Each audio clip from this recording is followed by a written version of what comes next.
Quien les habla, Mirta Zuberay, voy a tomarme el atrevimiento y estoy autorizada para hacer algunas preguntas con relación a la edición de este libro, ¿no? Bueno, una de ellas sería: ¿dónde surge el deseo de construir y publicar un libro de mujeres afrodescendientes? ¿Cómo le surge la idea? No sé quién quiere contestar.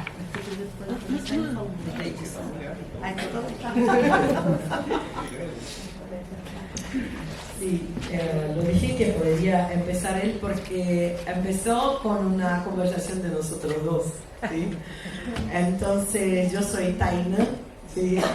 Yo digo, en español lo digo Taina Rosa, pero no, en portugués Taina Rosa, ¿sí? Es distinto, ¿sí?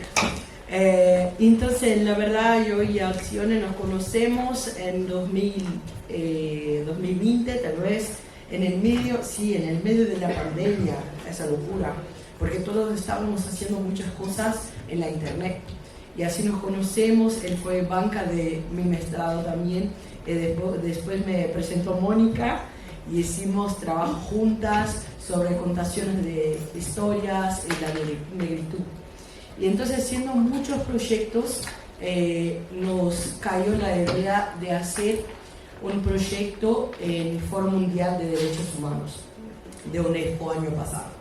Estamos ya haciendo muchas cosas, incluso tocando un proyecto del profesor Alcione que tiene en la Universidad de Piauí, que se llama, que muy cerca más de Venezuela, más cerca de allá de acá, por ejemplo, está al nordeste de Brasil. Y allá tiene un proyecto de lectura de encuentros literarios sobre mujeres negras, que ya hace años. Entonces se encuentra en escuelas, en universidades, en eventos, todo. Y así hicimos eso año pasado en el Foro Mundial de Derechos Humanos de UNESCO. Y desde el empezó pensábamos así: vamos a hacer con mujeres de Brasil, de Rio Grande del Sur, con mujeres afro-uruguayas, ya conocíamos Mónica y otras mujeres del colectivo de Nzinga, Misangas y Afropoéticos. Y así empezamos a buscar mujeres poetas negras en Argentina, ¿sí? Y nos quedó Lucía, muy bien, Lucía, Gisela y Perla de Buenos Aires. Y así hicimos nuestro encuentro. Y desde allá estamos así. No se puede perder eso, porque empezamos a pensar cómo la Pampa, todo eso de Rio Grande del Sur, Uruguay y Argentina, está muy junta en cuestiones de identidad. Tenemos a veces más cosas comunes con las personas de acá y de identidad gaucha que, por ejemplo, el norte de Brasil, que es muy distinto de Rio Grande del Sur, donde venimos yo y Alcione, por ejemplo. Entonces pensamos así: tenemos que registrar eso, no podemos dejar así como oralidad. Claro, nos sirve un montón, y la negritud, lo sabes, muchas de nuestras historias están hasta ahora por la oralidad, pero a veces también perdemos parte de la historia por eso. Y por eso a veces las historias de los europeos parecen tan valoradas, porque lo escriben todo, ¿sí? Yo decía eso, cuando fui a Europa, pasaba por la calle, tenía una chapa en el suelo solo para decir: Don Pedro caminó acá. Eso lo hacen ellos, siempre. Entonces, tenemos que tener esa estrategia también de registrar nuestros conocimientos. Y empezamos a pensar sobre eso, Alcione y yo, y después abrimos para el grupo como Mónica, sus compañeras de colectivo, Lucía, Gisela y todas, y pensaron: genial, qué bueno, sí, que pensaron eso. Entonces empezamos todo el proceso para hacer el libro propio, que tiene muchas cuestiones de edición, es muy distinto de otro libro. Y les puedo hablar también, pero puedo esperar que me hagas esa pregunta, ¿sí? Hasta ahora, así que empezó, pero también tenemos cuestiones de la edición propia. En realidad, la segunda pregunta es como: ¿por qué afroplatinas? ¿A qué hace referencia esa palabra? Sí. Sí. Bueno, sabes que hablo un montón. Sí, está mudo hoy. ¿Sabes? Hoy está mudo, pero hablo un montón. Y... vive tan... Sí. Pero hoy, claro, es nuestro día también, por eso que hablamos más también. Pero en general hablamos todo, obviamente, como necesita ser el feminismo negro, ¿no? El feminismo está ahí para dar espacio a todos. Y el profesor Alcione tiene ya su proyecto en la UFPI, que llamamos Universidad Federal de Piauí, de las poetas afro-uruguayas. Ya lo tenía. Así que empezamos a expandir eso para las poetas de Río Grande del Sur y también de Argentina. Si pensamos geográficamente, sabemos que el río de la Plata pasa por Argentina y Uruguay, ¿sí? Pero sí, en cuanto a agua, en cuanto a fluición, pasa por Río Grande del Sur también, ¿sí? Y así vimos que la cultura hace lo mismo. Entonces que buscábamos una palabra, concepto para hacer este hilo, así, entre los tres territorios. Encontramos poetas afroplatinas para demarcar la identidad negra, ¿sí? Porque así que ya hablábamos, conocía también ayer, porque es muy distinto, por ejemplo, en Brasil, como decimos negros, que son pretos y pardos, distinto de acá, que le dicen afrodescendientes, ¿sí? Está distinto el concepto, pero el principio de la identidad negra afro es la misma. Entonces que mantenemos la palabra afro y ese platinos para garantir esa cuestión de territorio, ¿sí? Pero claro, más que una cosa geográfica, es una cosa cultural, ¿sí? Entonces estamos pensando así, a partir de la literatura, para entender esa identidad de los territorios. Bueno, algo más o menos comentaste al principio, pero ¿cómo se hizo la selección de las autoras? O sea, algo contaste, pero bueno, como para cerrar la idea. Sí, en verdad que empezamos a buscar quien conocíamos, ¿sí? Y también teníamos el tema de quién participara de la UNESCO, porque ahora ya conocemos más personas y más poetas, tanto de Río Grande del Sur, de Uruguay. Argentina estamos empezando ahora que sabemos solo 2 personas más que no sabíamos, ¿sí? Pero tenía ese tema, quién conocíamos y después quién participó con nosotras en UNESCO para participar del libro. Y ahora ya tenemos la idea de hacer el volumen 2. Entonces que necesitan decirnos quién conocen de poetas negras, porque así nos equilombamos, ¿sí? En verdad que la oralidad nos llevó a las personas, ¿sí? Porque no tenemos, por ejemplo, en ningún sitio el nombre de esos poetas. ¿Dónde está? La plataforma con los nombres de todas para encontrarnos en los quilombarbos. No hay. Entonces, ¿qué hicimos así? Conocimos una en un congreso. Profesor Alcione hace eso un montón para nosotras, va a muchos congresos en América Latina y escribe todos los números y me pasa y los llamo y hablamos por medio y así lo hacemos. Ahora estamos acá en Santa Fe, hasta hoy, ¿sí? Mañana vamos a Buenos Aires, esta semana ya vamos a almorzar con una de afro, que es afro-venezolana, otra que afro-chilena, otra, así que hacemos los grupos, nos encontramos presencial, porque eso es muy distinto solo hacer pesquisa por el medio de libros y artículos, y otra cosa es vivir. Nosotros vivimos las cosas que estamos escribiendo. Entonces que nos encontramos en sitios de verdad, circulamos y a partir de eso que hacemos la poesía y hacemos los libros.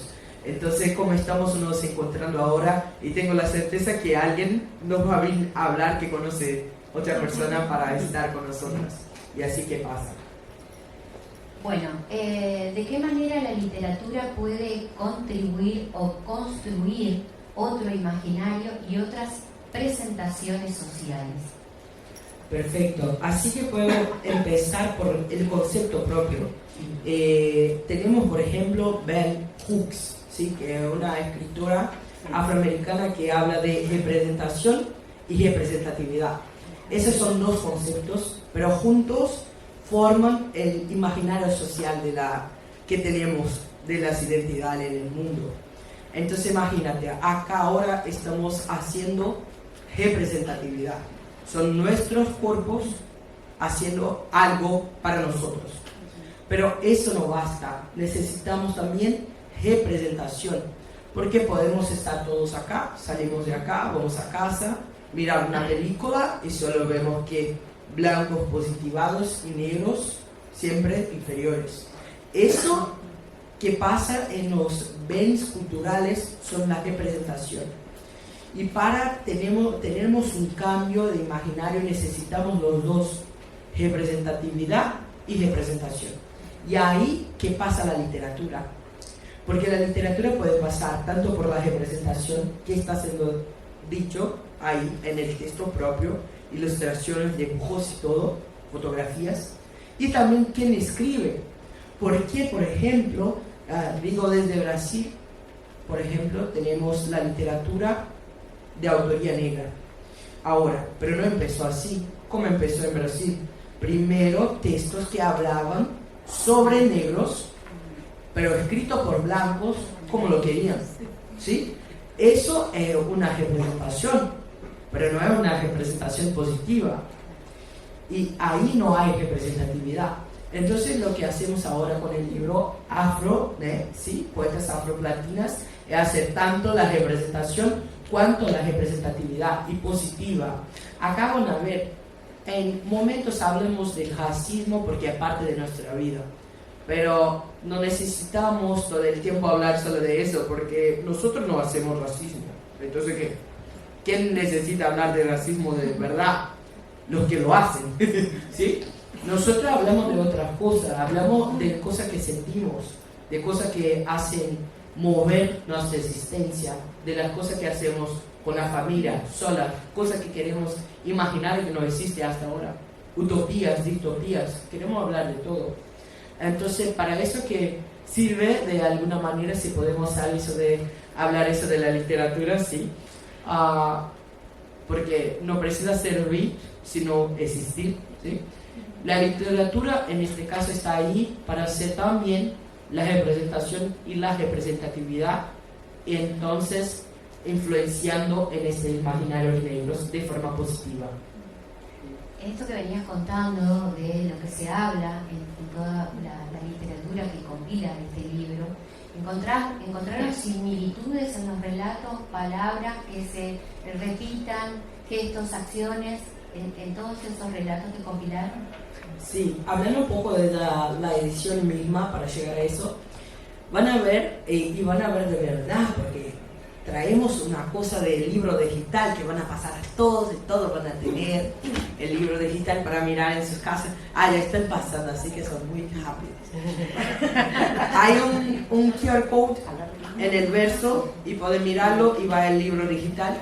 Y ahí van a ver que es un libro distinto. Al primero, cuando se ve, es solo un libro. Pero la edición cambia todo, ¿sí? Por ejemplo, desde la capa vemos nosotros, yo, profesor Elción y profesor Jonathan, que no está acá porque está trabajando en otra cosa para que podamos estar acá.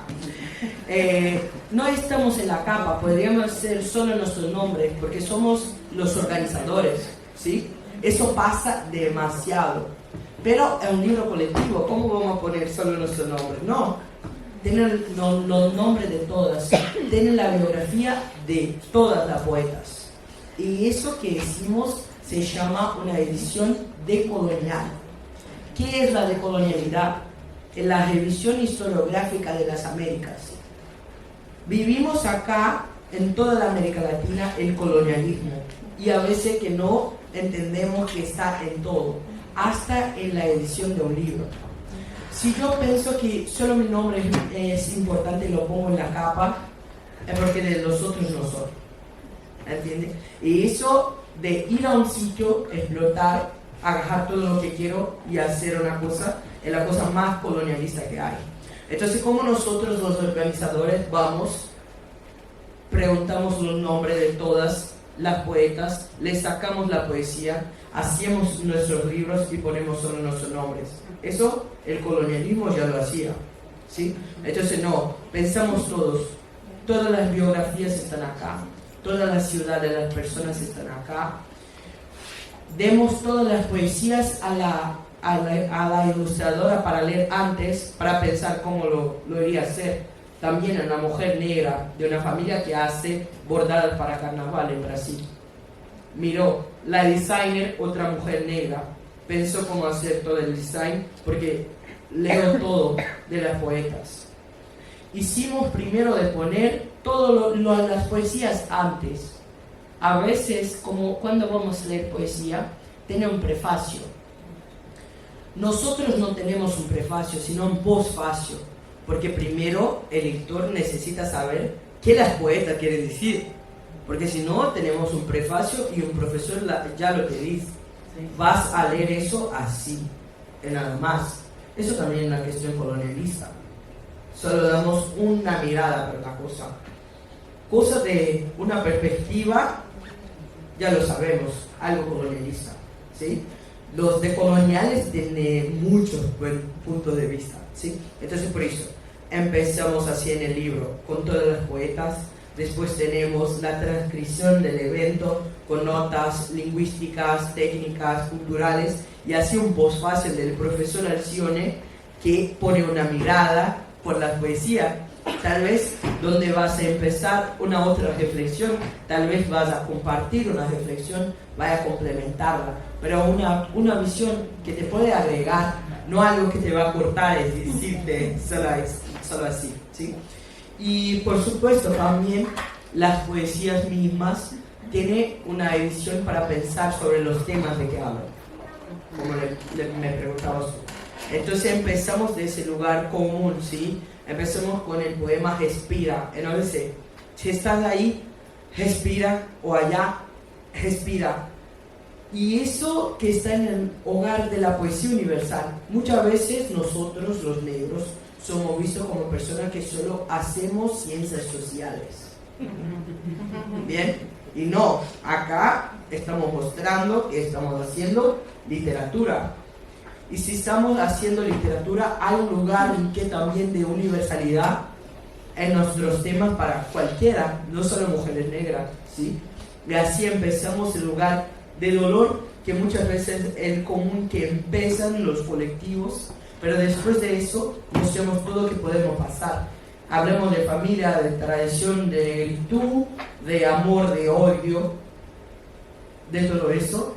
Y digo, terminamos con una poesía que cambia un poco el lugar de donde somos vistos, porque dice, en Newton lo cortamos y Freud lo cortamos, y a todos esos que nos dicen que necesitamos escribir así o así, los cortamos, ¿sí? Para sacar un poco de ese lugar, porque parece que nos leo un poco y lo saben todos sobre nosotras. ¿Sabes? Que muchas veces dicen, yo lo sé todo, claro, los negros escriben eso, ¿sí? Y no, escribimos esto y mucho más. Entonces, ¿qué ponemos así? Yo, claro, soy una persona académica, entonces que tengo una teoría para eso, uso la teoría de Freud para pensar las olas que tengo de las emociones. No es solo porque quiero de mi cabecita, sino que hay mucho trabajo para pensar, y es importante marcar eso, porque a veces también de los negros parece que todo nos sale así. Sí, que lo hice, puso en el libro. No, ¿sí? Sentamos, nos debruçamos, elegimos cuál poema, porque ha pasado todo un proceso con las poetas también. ¿Por qué? Porque tenían escritos las poesías y después grabamos a todas ellas hablando las poesías y transcribimos. Cuando transcribimos y comparamos con los escritos, no eran los mismos, porque claro, la palabra cuando pasa por el cuerpo sale distinta. Se cortaba una palabra, se ponía una más, se cambiaba, por ejemplo, que decimos el ritmo del poema. Entonces, después de mirar eso, volvemos a las autoras y le preguntamos, ¿quieren dejar como estaba escrito o ahora van a cambiar para la poesía que pasó por tu cuerpo? Así que Lucy, Gisela, Mónica no me aguantaban más, porque le enviaba un montón de mensajes, le preguntaba, ¿tienes certeza? ¿Quieres eso? ¿Cambiamos? ¿No cambiamos? Un montón de cosas para llegar ahí donde quisiera, porque también el colonialismo pasa por ahí en la edición. Hay un revisor que mira, él te corta y se acabó. Ya está. Nosotros no, yo tengo también conmigo una revisora que es nuestra colega Lilian Ramos, una profesora de literatura española en la Universidad Federal de Rio Grande del Sur, una persona que trabaja solo con eso, literatura española, y tenía también la sensibilidad de hablar conmigo. Taina, esa palabra no conozco. Entonces vamos a hablar con la autora para ver que tal vez sea una variación de la lengua de ahora. Que sí, tenía variaciones. Podríamos cortar, pero si cortamos eso, cortamos parte de la historia que está pasando ahora. Nosotros estamos haciendo historia también. Entonces no ponemos, le preguntamos y vemos la mejor solución para el poema y para mostrar esa existencia, ¿sí? Entonces sí, hay una cosa pensada para todo, desde los nombres que están o no, las ilustraciones, las poesías, los temas, todo. Bien, bueno, me contestaste mucho más de lo que te pregunté, así que me estás dejando sin preguntas, pero voy a seguir igual. ¿Cómo trabajan en la universidad para dar visibilidad a este proyecto? Para incorporar otras voces, otras miradas y otros rostros. Eso que me pasa ahora, que lo hago hablar, ¿sí? Lo hago. El profesor Alcione, que puede hablar un poco más del proyecto, efectivamente, de la pretoteca y por dónde están pasando ahora, ¿sí? Gracias por la cuestión. Sure. Sí, más cerca. Gracias por la cuestión, pero me encantaría cambiar algo de la mirada, porque no sería un tema de cómo ponemos visibilidad a las poetas para que se integren en un cuadro de literatura, en un canon. Sería quizás el contrario, en nuestro quehacer científico, que se aporta mucho presupuesto nacional para mucha inversión para que nosotros estemos ahí y producir algo.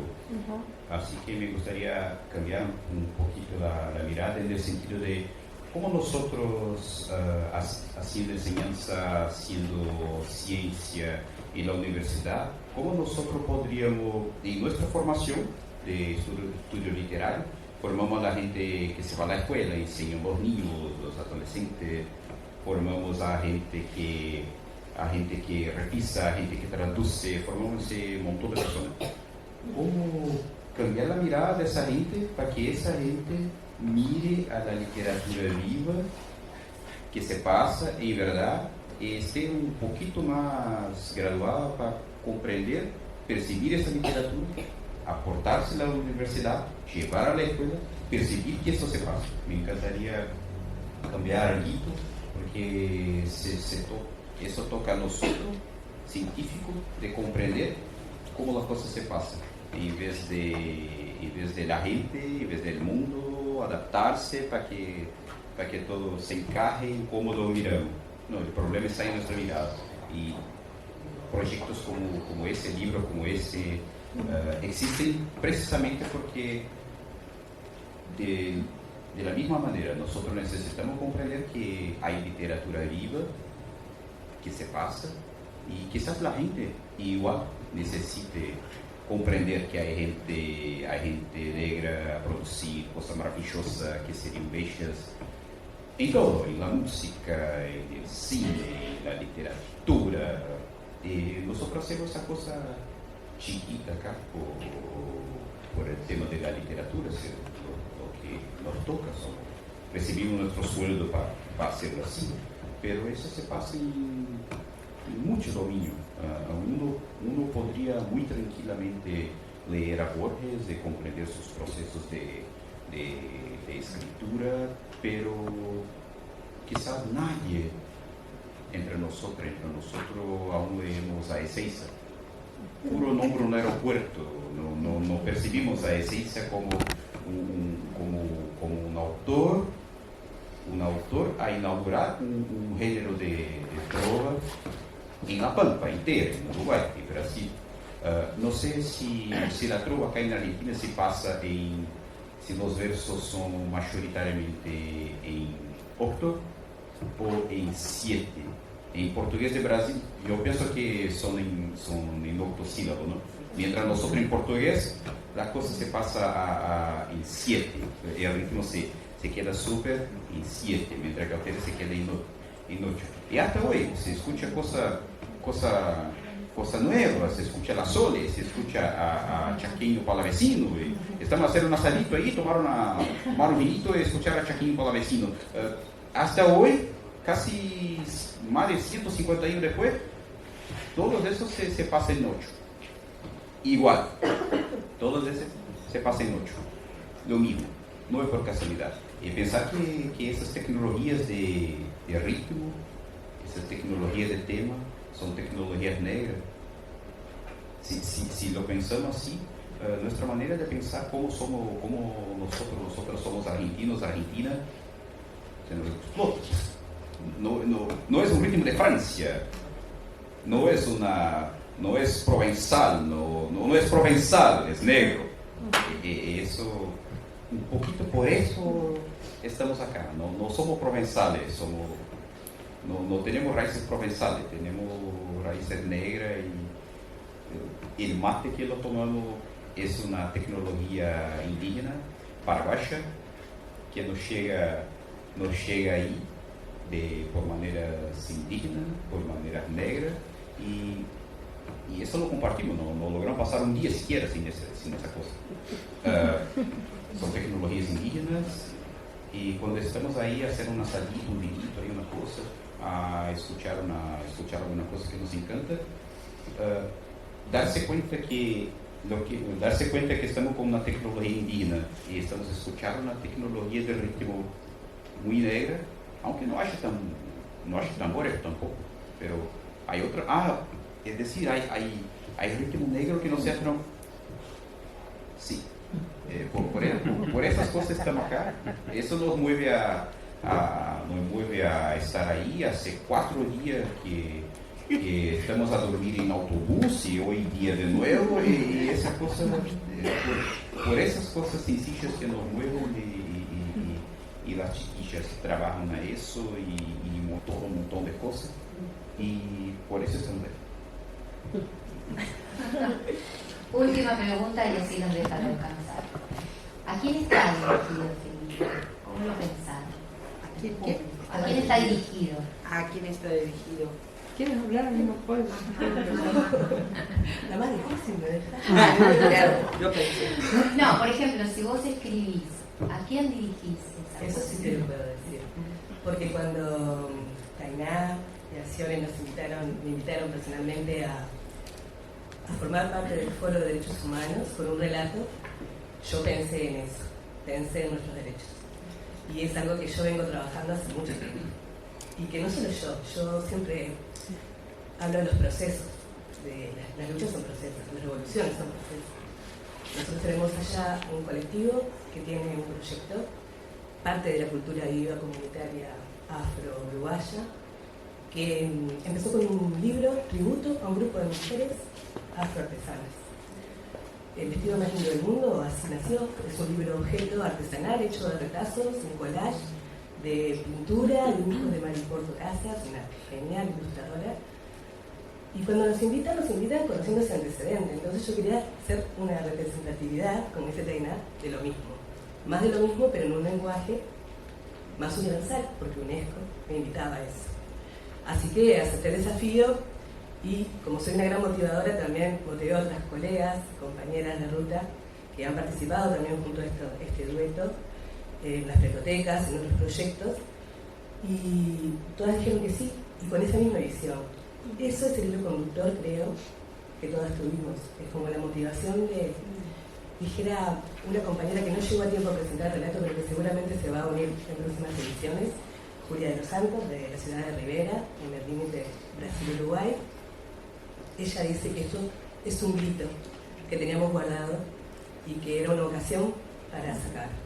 Así que está dirigido a todo el mundo, que esté abierto, receptivo, que esté abierto a colectivizar estas palabras, este grito, y que entienda la necesidad de un mejor futuro, más esperanzador. Creo que eso es lo que nos motiva a todas. También me gustaría que ella... Ahora sí.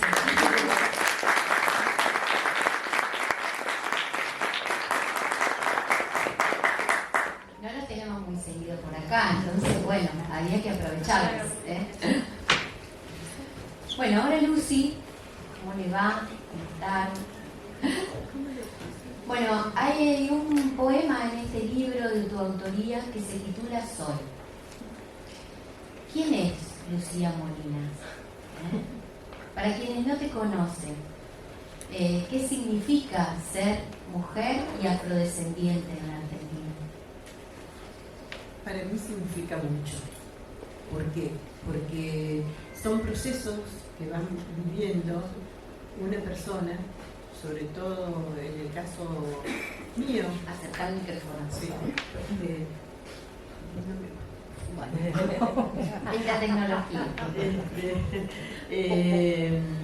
En el caso mío, que de pronto vos sabés que sos distinta a un montón, y de pronto descubrí que también ese montón es parte tuya y que realmente empezás a crecer sobre todo en buscar tu pertenencia y tu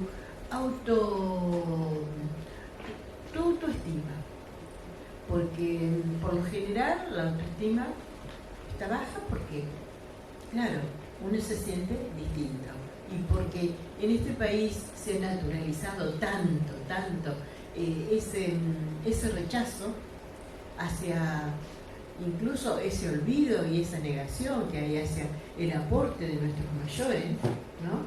Que cuando me descubrí cómo era, porque aunque mi color me delata, uno siempre piensa que está dentro de la sociedad, o sea, es una parte de la sociedad, pero siempre hay alguien que te dice que no sos parte, que estás circunstancialmente en ese lugar. Entonces, cuando yo empecé a autoidentificarme, empecé a empoderarme. Y bueno, he viajado mucho, he conocido otras personas que me han aportado muchos conocimientos para que yo hoy en día me sienta una negra empoderada y me siento orgullosa de ser lo que soy. Y aparte es importante que vos puedas decirle a la gente, sobre todo a los jóvenes, porque los jóvenes muchas veces lo niegan, lo naturalizan, pero cuando se conocen la historia que nos corresponde a todos, no solamente a los que tienen una genealogía afro, sino a todos, entonces ahí vamos a estar mejor. Siempre luchamos por una mejor calidad de vida. Una mejor calidad de vida y queremos brindar toda nuestra experiencia, que ya es mucha, para saltar obstáculos para que los jóvenes hoy se sientan mejor. Aparte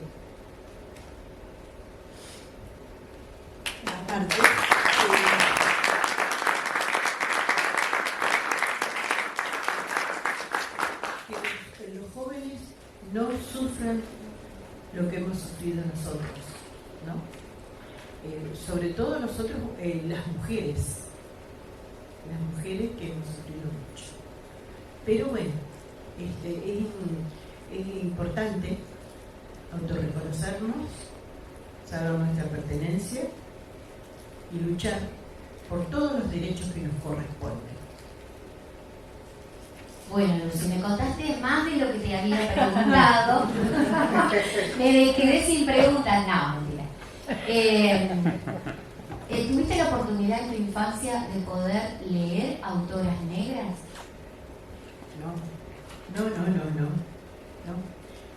Sobre todo, he estado con distintas gente donde han naturalizado todo el rechazo, toda la discriminación, toda la xenofobia, y han creado generaciones de silencio, donde no nos han contado. Bueno, esto lo sabemos nosotros porque, bueno, con Mirta nos conocemos desde hace muchos años y hemos podido, bueno, librar estas batallas que tenemos, la primera, y que estamos en una sociedad que se cree pretendidamente blanca, que no lo es, y que usa el calorímetro para distinguir a la gente. Y no es así, porque yo pertenezco, o soy fundadora de una institución donde el fundamento de la institución es que todos tenemos, más allá de nuestra genealogía, 4 abuelas. La abuela indígena, la abuela negra, la abuela inmigrante y la abuela conquistadora. Y todo eso, más allá de nuestra genealogía, es lo que somos los argentinos. Es lo que nos constituye, ¿no? Exactamente. Bueno, pero vamos a intentar volver al libro. ¿Y qué es lo que te posibilitó estar en ese libro? Y esa pregunta apunta a ¿qué es lo que, cuándo comenzaste a escribir? Yo hace años, muchos años que empecé a escribir, incluso cuando iba a la escuela secundaria. Pero tuve una profesora que mal la recuerdo, porque me frustró. Y bueno, y después cuando se realizó en el 2000 la preconferencia para la Conferencia Mundial contra el Racismo, la preconferencia se realizó en Chile, donde tenemos un compañero de Uruguay que decía que entramos como negros y salimos como afrodescendientes. Y ahí empezaron esa lucha bastante profunda por nuestros derechos, ¿no? Y ahí empecé a escribir porque me sentía totalmente identificada con todos mis compañeros. ¿Qué edad tenías más o menos? ¿Te acordaste? Ah, bueno, no importa. Tenía mis buenos años, los tengo. No, pero en el 2001 Bien, yo tenía 50 años. bien. Hermosa y joven. Bien. Bien. Bueno, ¿y por qué elegiste la poesía como forma de expresión de ese sentir? Porque realmente lo que yo estoy haciendo lo vivo con tanto amor por lo que hago, que realmente, no sé, si no lo vuelvo en poesía, no sé decirlo de otra manera. También lo hago con el baile, porque mi cuerpo, ya no tanto, pero Ni tampoco. también lo indica. Pero lo expreso de la misma manera. Ahora, desde esos primeros poemas a la actualidad, ¿cambiaste tu enunciación al escribir? Claro, porque empecé a conocer la historia. La historia que muchas veces, en el caso de mi familia y de lo que hablamos en tantos años de tu familia, estaban esas generaciones de silencio que nos hicieron buscarlo primero intelectualmente y después tuve la gran suerte de estar en un grupo de estudio a nivel de América del Sur, de habla hispana, y que vas descubriendo las vivencias de otras personas que son iguales a las tuyas. Y eso te hace sentirte que ya no estás dejada de lado. Sos parte integrante de esta Avia Yala. Bueno, quienes te conocemos sabemos que este no es el único libro donde vos participás, ¿no? Entonces, ¿qué sentís vos? ¿Por qué es necesario que se abran estos espacios para que las mujeres negras puedan expresar lo que sienten? Es que es necesario porque frente a la hibridez que tenemos de conocimiento, es necesario que aquellas que sientan esa vocación la vuelven, porque no siempre se hace. Muchas veces no se la hace, ¿cómo es que se dice? ¿La siente propia? No, sino que lo que se hace es naturalizarlo y no volcarlo y no hacer que... Sí, que eso salga, que se exprese. Porque hay muchas cosas guardadas Contenido. que nosotros, exactamente, esa era la palabra que buscaba, porque nosotros necesitamos, si no es una llaga grandota que tenemos adentro y que no la podemos sacar. Bueno, un poema que también podemos encontrar en este libro es Busco. ¿Qué sigue buscando Lucía Molina después de casi 40 años de lucha contra el racismo aquí en la ciudad de Santa Fe? Bueno, primero que en la ciudad de Santa Fe impusimos con mi compañero ya fallecido, Mario Luis López, impusimos una temática que no estaba, porque siempre se hablaba de la africanidad, pero de otros países, y no de acá, de Santa Fe. Tuvimos la suerte de estar en otros lados, donde estábamos hablando del racismo, de la discriminación, y después ahí, frente a otros compañeros de otras provincias, nos dimos cuenta que en Santa Fe también existe todo eso, el racismo, la discriminación, la xenofobia, que eso hace que fundáramos esta sociedad, seamos pioneros en esta temática, y bueno, y ahora somos muchos los que estamos trabajando por eso. Una vez hubo alguien que te conoce hace mucho tiempo y me dijo, Lucy y Mario empezaron a hablar de los negros en Santa Fe cuando nadie quería hablar de los negros en Santa Fe. Y el ser también cofundadora de la red de afrodescendientes del tronco colonial Tambor Abuelo, habla de este Ubuntu, de esta necesidad del trabajo colectivo, que sí o sí necesitamos abrazarnos, reunirnos, compartir para poder florecer y salir, ¿no? Sí. Entonces, bueno, de eso habla el trabajo de Lucía Molina, ¿sí?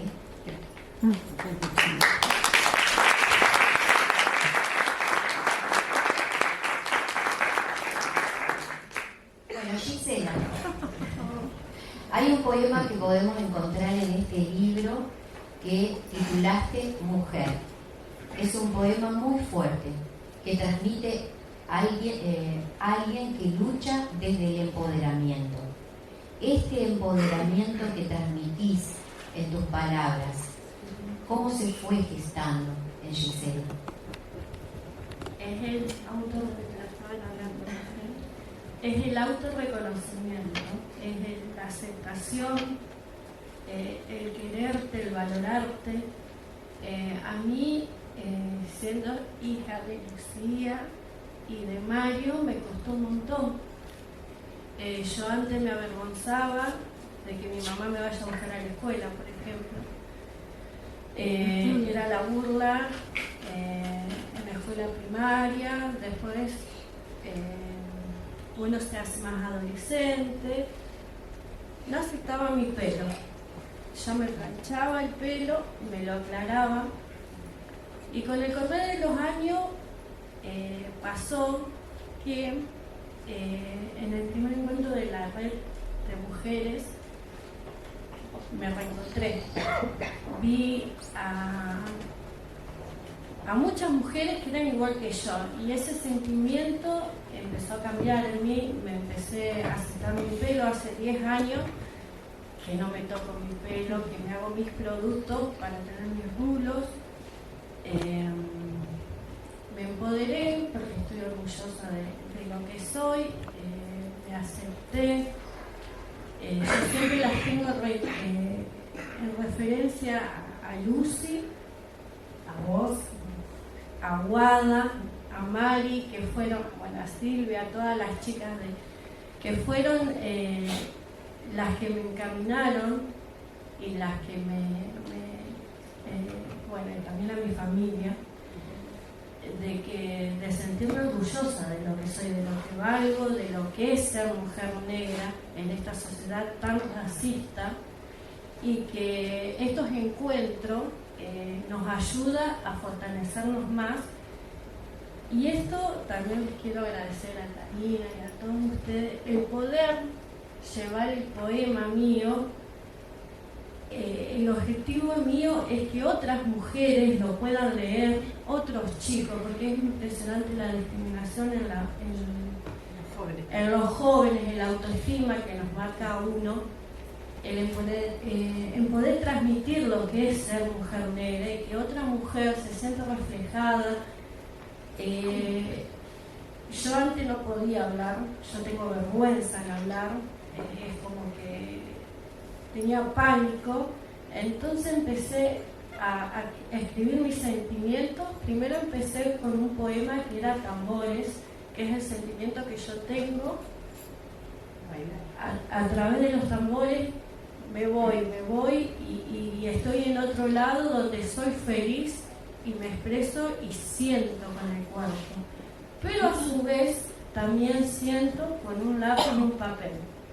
Entonces puedo ahí describir sentimientos que uno tiene guardado y que algunas veces no somos capaces de decirlo. Entonces, bueno, el poema ese va mucho en mí. En mí, exacto. Una cosa que me gustaría aclarar, porque, a ver, cuando nosotros nos encontramos en los encuentros de la red con otras mujeres, vos decís, encontré mujeres como yo. Nosotros podemos encontrar mujeres como nosotras en cualquier vereda argentina, en cualquier vereda santafesina. Pero la diferencia que tienen esas mujeres es que ellas también estaban empoderadas y también están orgullosas de ser mujeres negras. Entonces eso te coloca en otro lugar, te podés espejar, te podés ver con una otra que se siente feliz de ser quien es. Y eso no nos ocurre con otras mujeres negras que nos podemos cruzar en la esquina o en la calle, que agachan la cabeza o que tienen su mirada triste.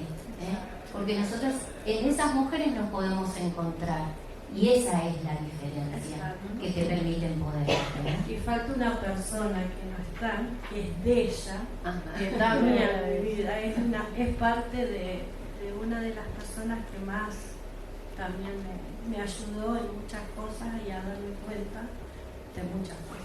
Bueno, Deyanira Abreu es una compañera baiana que vive en Santa Fe hace muchos años, que ahora está en Brasil de vuelta, pero bueno, que viene acompañando también el trabajo de la Casa de la Cultura y que ella como mujer negra brasilera, si bien su impronta del colorismo está mucho más marcada que en nosotras, también está súper empoderada y es la que nos manda para adelante. Entonces es un pilar importante para muchas de nosotras, eso es muy cierto.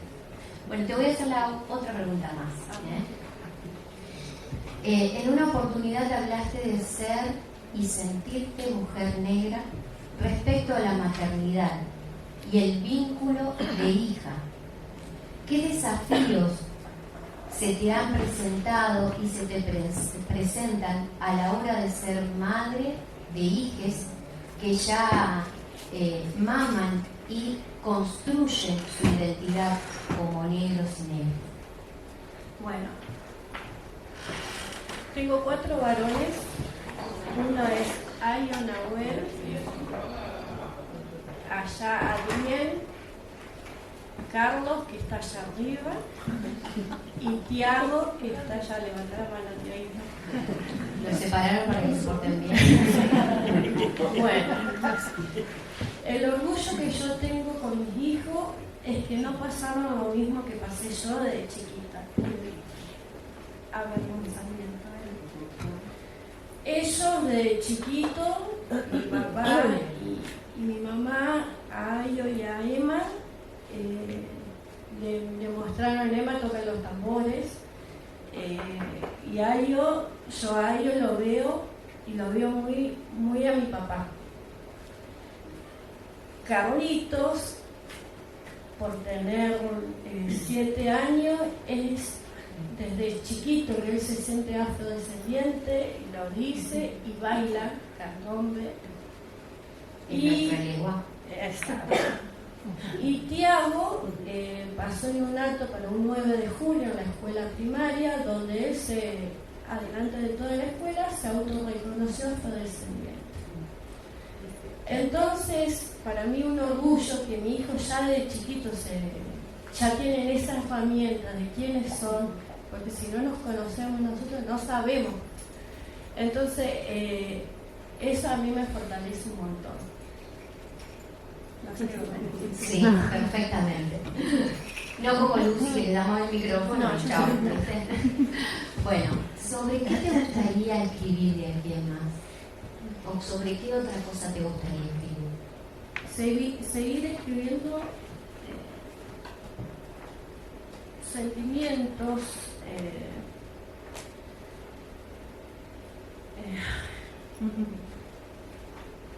bueno, una de las cosas que me gustaría hacer, que con Ayo ya también hablamos, escribir la biografía de quién es Lucia Molina, que para mí es una referente, que fue la que abrió caminos a mucho.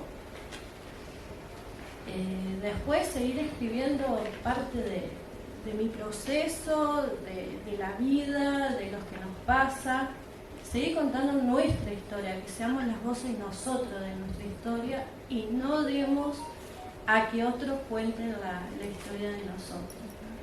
Como siempre dice Lucy, que la historia la escribamos nosotros y no que otros escriban por nosotros. Exacto. Ahí está.